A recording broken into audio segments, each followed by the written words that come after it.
Paslon nomor urut 1 Anies Rashid Baswedan dan Abdul Muhaimin Iskandar terbukti makin melaju di tengah gimik dan politisasi kebohongan yang kita saksikan. Contohnya, hal sepele seperti debat cawapres saja yang seharusnya hal yang biasalah bagi setiap calon pemimpin, malah membuat pihak yang di sebelah kamar lagi kebingungan. Lantas, kebohongan dan siasat baru apa yang diperagakan? Seperti apa? Ayo kita ikuti bersama-sama. Assalamualaikum warahmatullahi wabarakatuh. Salam jurnalis kampung, selalulah sehat. Semoga kita semua dilancarkan aktivitasnya, dikabulkan doa-doanya, dan senantiasa menjadi hamba-hamba yang bersyukur kepada Allah Subhanahu wa Ta'ala, Tuhan yang Maha Esa. Amin ya Rabbal Alamin. Terima kasih yang sudah tergabung dengan kanal YouTube Baba Topa Official. Bagi yang baru menemukan kanal ini atau yang baru masuk, subscribe-lah dan berpendapatlah di kolom komentar sebagai bentuk dukungan Anda terhadap pengembangan kanal YouTube ini. Oke, tim kampanye nasional Paslon nomor urut 2 Prabowo Gibran kembali bikin pembohongan publik. Wah, lagi-lagi pembohongan publik. Kali ini soal debat cawapres, calon wakil presiden.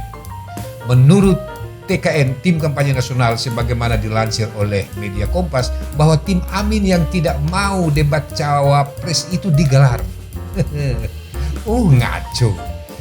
Benarkah padahal selama ini, ayo kita masuk dulu. Wakil Ketua Tim Pemenangan Nasional, tim kampanye nasional TKN Prabowo Subianto Gibran Raka Buming Raka, yaitu Grace Natali, menyebut pihak yang pertama meminta agar debat cawapres ditiadakan di Pilpres 2024 adalah dari paslon nomor urut 1 Amin, Anies Baswedan dan Muhaimin Iskandar. Loh, kok timnas seperti itu? Wakil Dewan Pembina PSI ini juga dia membantah habis-habisan dan membantah kalau ada pihak yang beranggapan bahwa jika debat cawapres ini ditiadakan akan menguntungkan Gibran Raka Buming Raka. Ini menurut Grace Natali. Tapi benar juga, memang menguntungkan kalau ditiadakan. Nah, Grace menyebut bahwa anggapan itu hanya sebagai sesuatu yang ngawur, framing aja. Nah, untuk membuktikan bahwa tim nasional Amin yang tidak mau debat capres dan cawapres itu, Grace pun menantang dan menyalahkan publik serta juga media untuk minta KPU membuka sesi rapat yang digelar 29 November 2023. Grace pun bergimik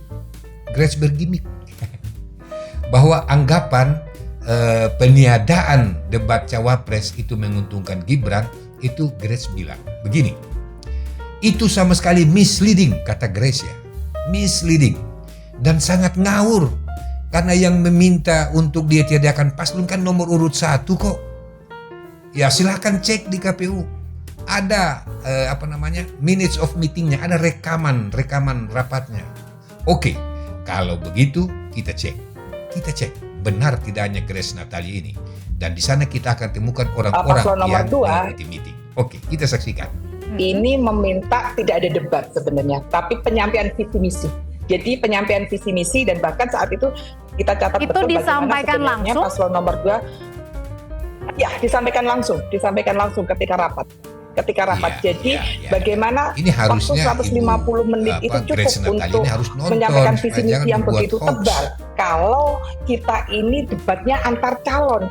Jadi mereka mengusulkan, tim paslon nomor 2 adalah bagaimana mereka paslon ini bisa hanya menyampaikan visi misi melalui panelis.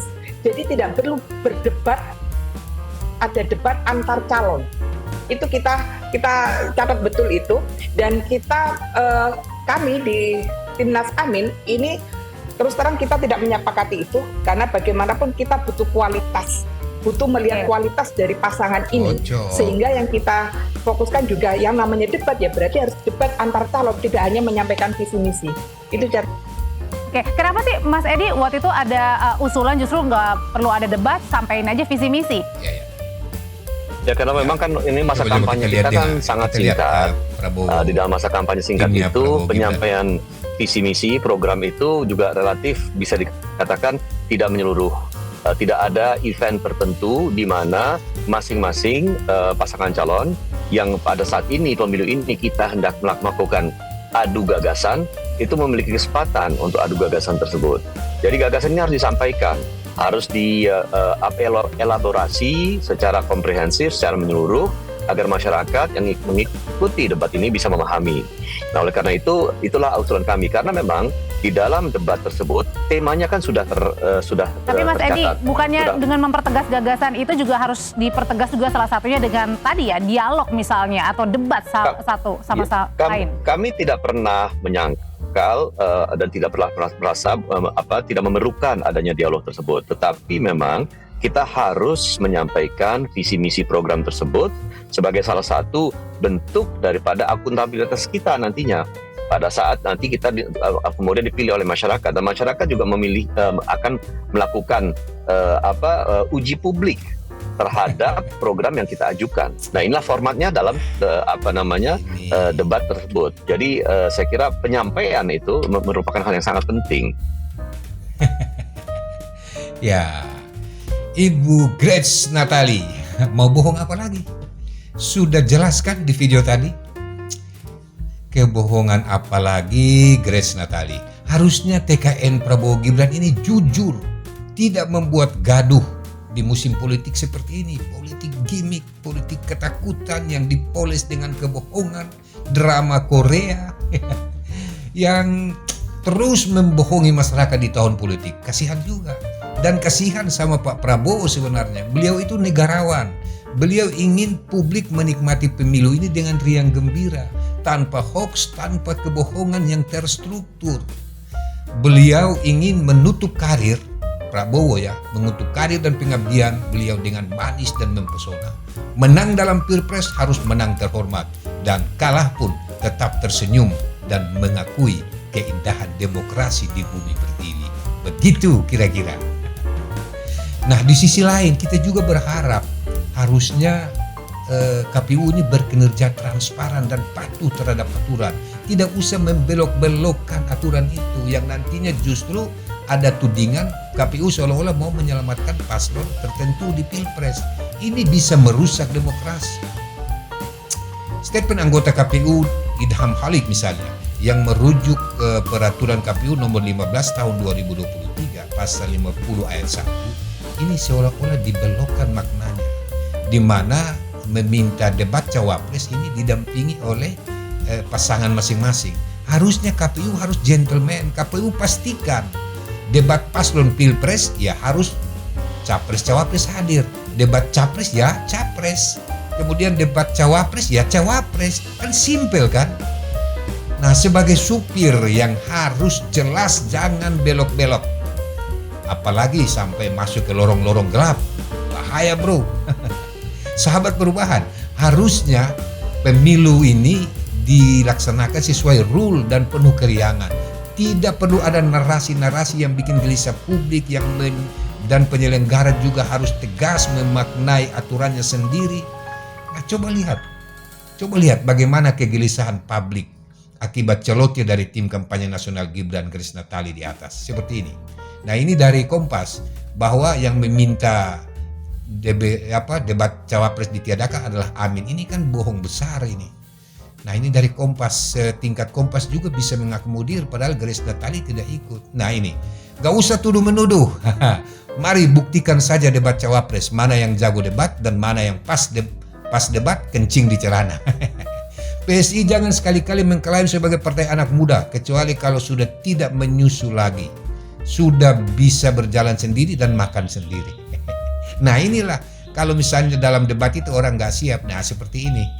Tapi mudah-mudahan saja seluruh cawapres kita adalah orang-orang yang hebat, orang-orang yang luar biasa. Ya sudah tinggal bilang KPU, toh agar dibuat kembali aturan. Ada cara khusus, MK saja bisa dikondisikan, masa KPU tidak bisa? Ngaco lu.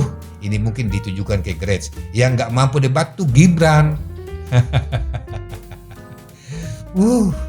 Hancurlah.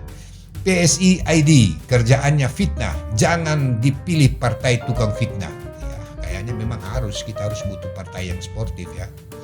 Nah, sahabat jurnalis kampung, demikianlah politik yang penuh dengan intrik, penuh dengan siasat, dan juga kadang-kadang kebohongan.